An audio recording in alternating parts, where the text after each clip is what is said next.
Welcome to part second of chapter A Letter to God by G.L. Fuentes. Now we in earlier part we have studied that Lenko was a poor farmer. He was working very hard. His house was on the peak of a low hill. He lived with his wife and sons. He was waiting for downpour of a good rainfall to nurture his fields of ripe corn dotted with flowers. However, unfortunately, the drops of rain changed into a heavy hailstorm and destroyed his crops. So he told his sons that now there is no one who can help them. So that year they all are going to go hungry. Now let us begin part second. But in the hearts of all who lived in that solitary house, solitary means alone or single. Solitary means alone or single. Alone or single. In the middle of the valley, there was a single hope. And what was it? Help from God. Help from God. So this shows complete faith.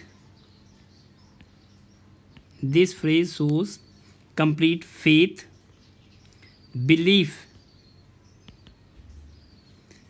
in Almighty God. In Almighty God.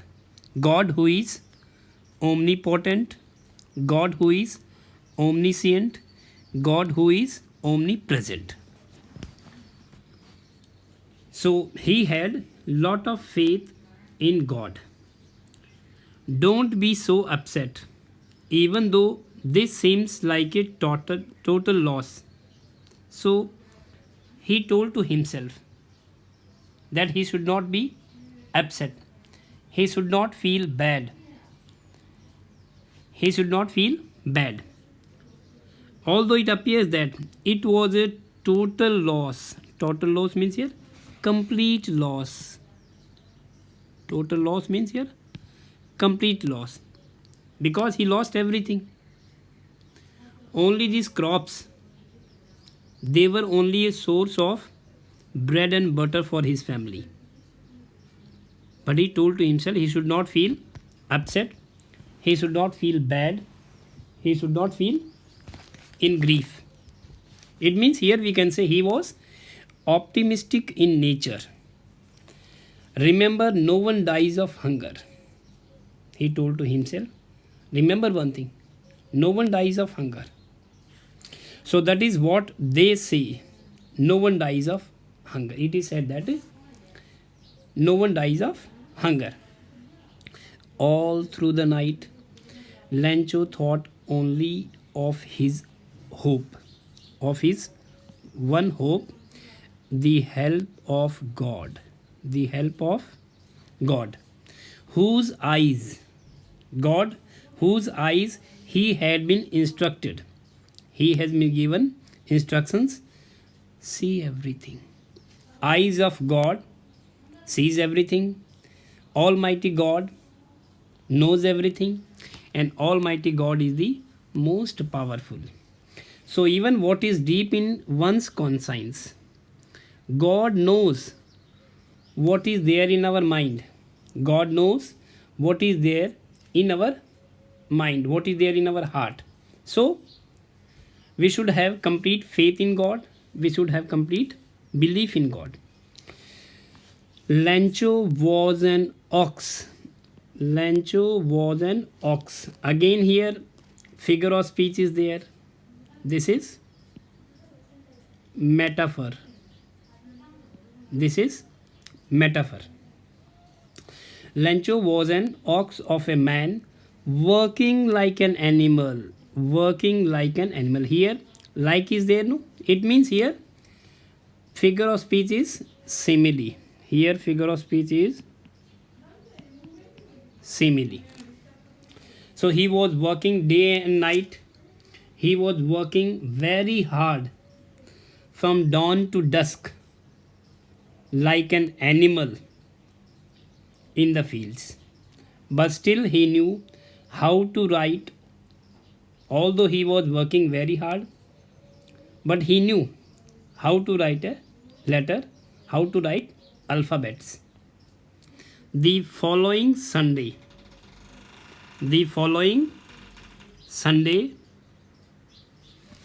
so here following refers for next. So the following Sunday, next Sunday, at the daybreak, at the beginning of the day,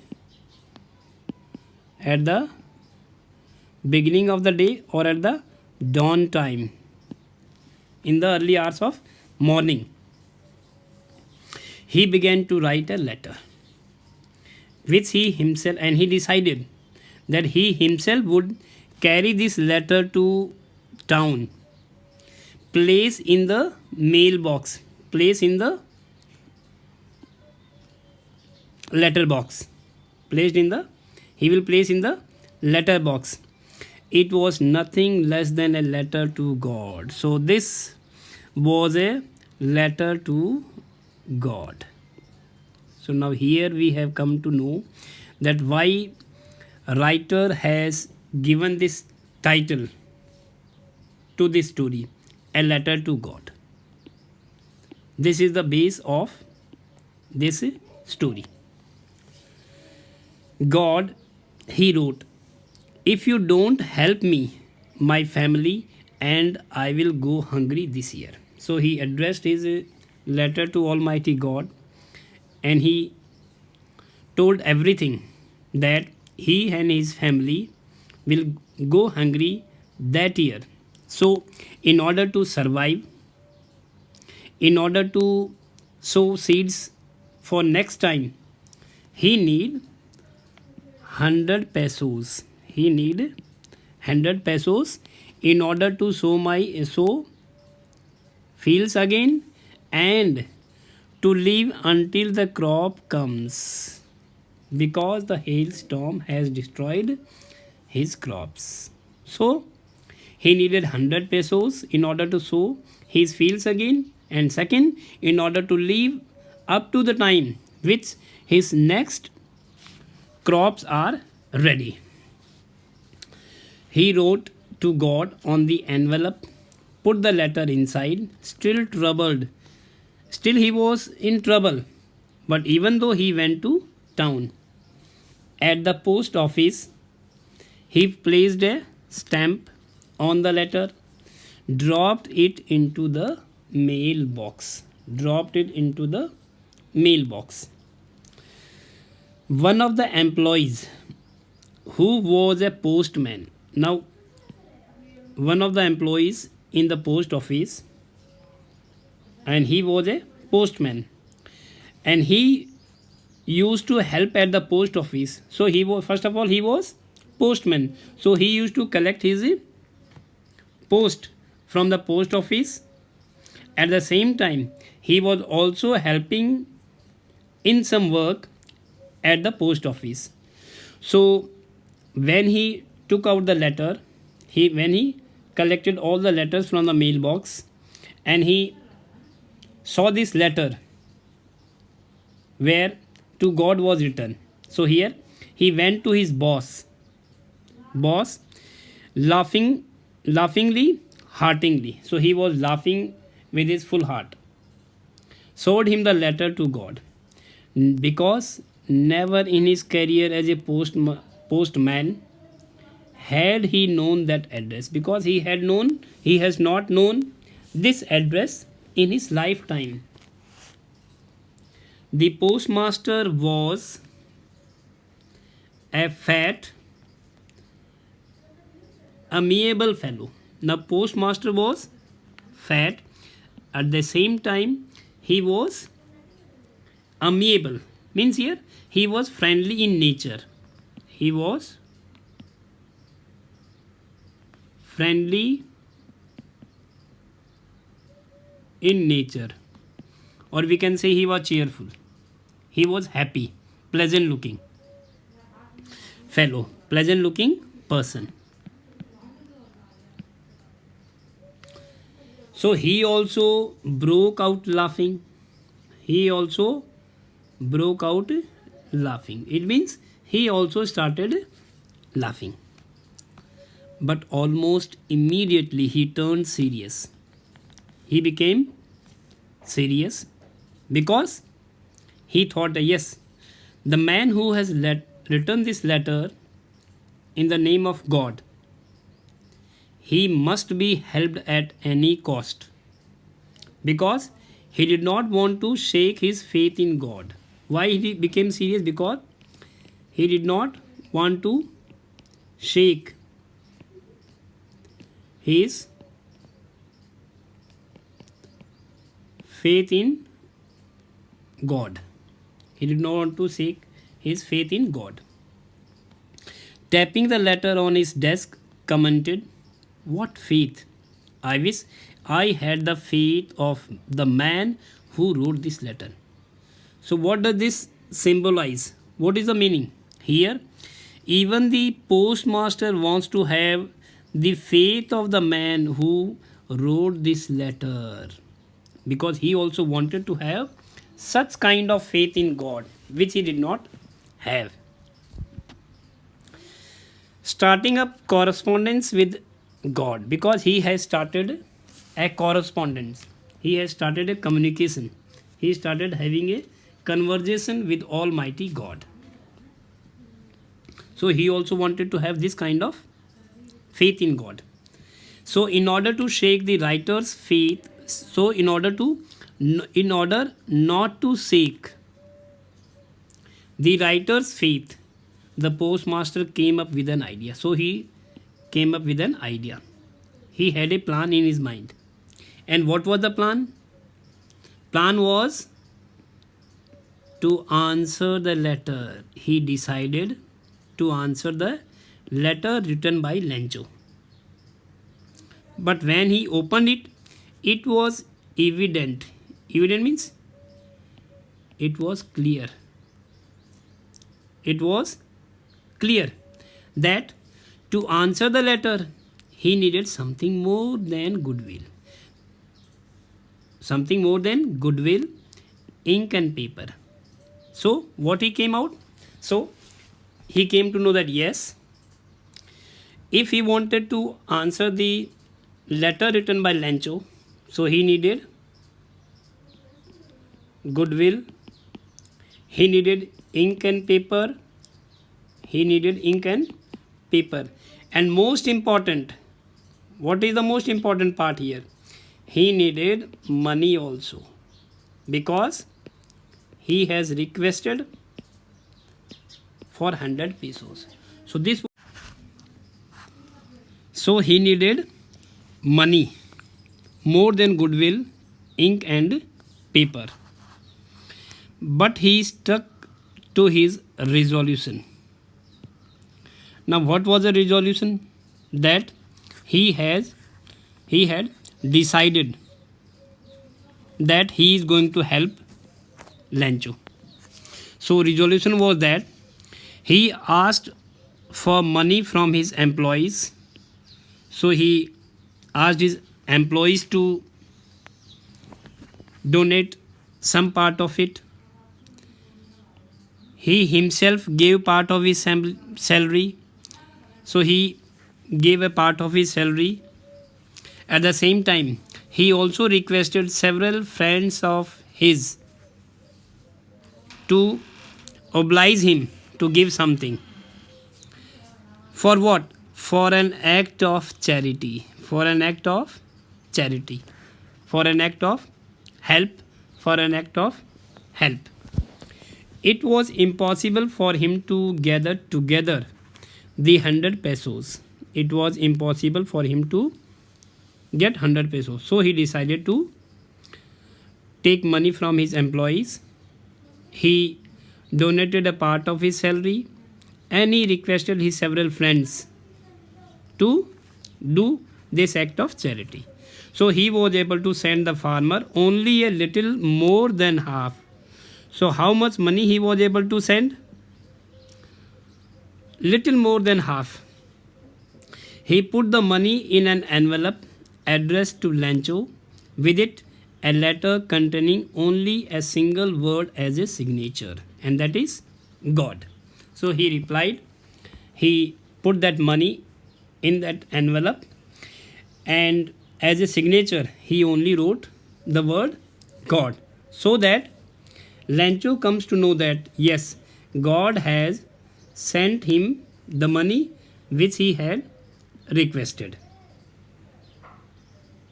Now this last part we are going to start. The following Sunday, next Sunday, Lancho came a bit earlier. Bit means a little earlier. Bit refers for a little earlier than usual to ask if there was a letter for him. So next Sunday he came a little earlier than other time to ask if there was any letter for him.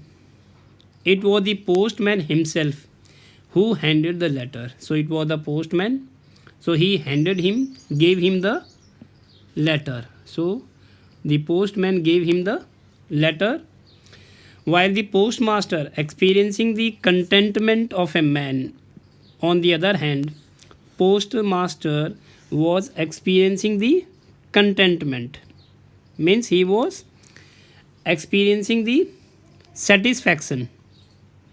He was experiencing the satisfaction of a man, satisfaction of Lancho, who has performed, satisfaction of a man who has performed a good deed, means he was experiencing satisfaction. Who?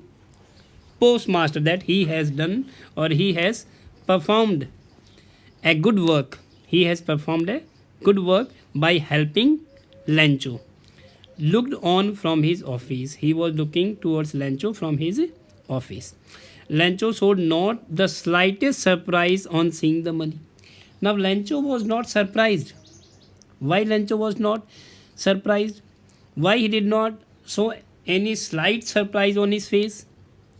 Because he had complete faith in God and he knew that yes, surely God would help him.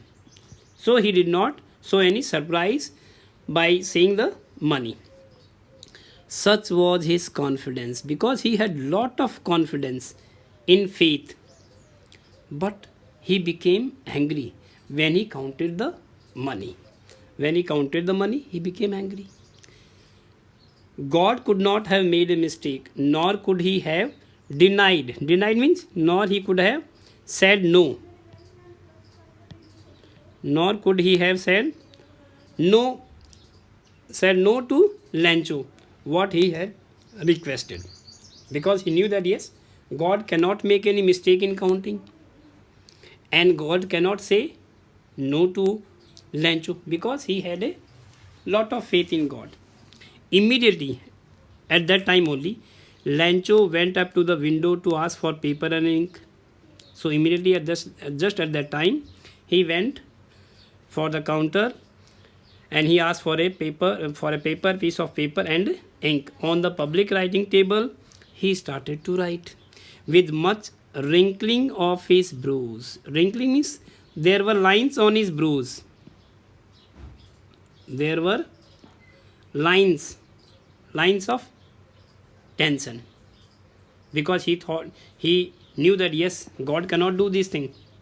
There may be some other problem. So there were wrinkling on his brows, caused by the effort he had to make to express his ideas. So why wrinkles were there on his face or on his brow? Because he made lot of effort to write down his expression of ideas on that piece of paper. When he finished, he went to the window to buy a stamp. So after finishing, he went to the window in order to ask for a stamp, which he licked. Licked means he licked with the help of saliva. He licked or pasted. So he pasted the envelope with the help of his saliva, and then affixed. Then he pasted. He licked first saliva, and then he pasted to the envelope with a blow of his fist. With a blow of fist. So with a strike of his fist, he affixed the stamp on the envelope. The moment letter fell into the mailbox, the postmaster went to open it. So just as soon as the letter fell into the mailbox, postmaster went to open it. And what was written in it? It said, God, of the money that I asked for, only 70 pesos reached me. So he wrote that, yes, God, I have received only 70 pesos. Send me the rest, since I need it very much. Because he needed it very much. First of all, he needed money for the whole year. By the time he had next crop ready, and in order to earn his bread and butter. So send me the rest, since I need it very much. But don't send it to me through the mailbox. Why? Because the post office employees are a bunch of crooks. Because post office employees, they are a bunch of crooks. So here bunch here refers for the group. It is a group of crooks. Crooks are the dishonest people. Crooks are the dishonest people. So he told Almighty God that don't send the rest money through the post office, through the mail, because the people working in this post office, they are dishonest. They are not trustworthy. So, dear children, dear learner, now here you have understood how this chapter ended in a twist. And at the beginning of this chapter, I have told you that in this story we have seen two kinds of conflict. One is between nature and man, other one is between humans themselves. How? Between nature and man, we have seen that yes, Lancho has made plans. He needed a rainfall. At the beginning it was a very good rainfall, but it turned into hailstorms. So here this is the conflict of nature and man. Man is making his efforts, whereas nature is destroying it. On the other hand, we have a conflict between humans themselves also. As we have seen that employees of post office, they had helped him, and Lancho was thinking that they have taken away his 70 pesos.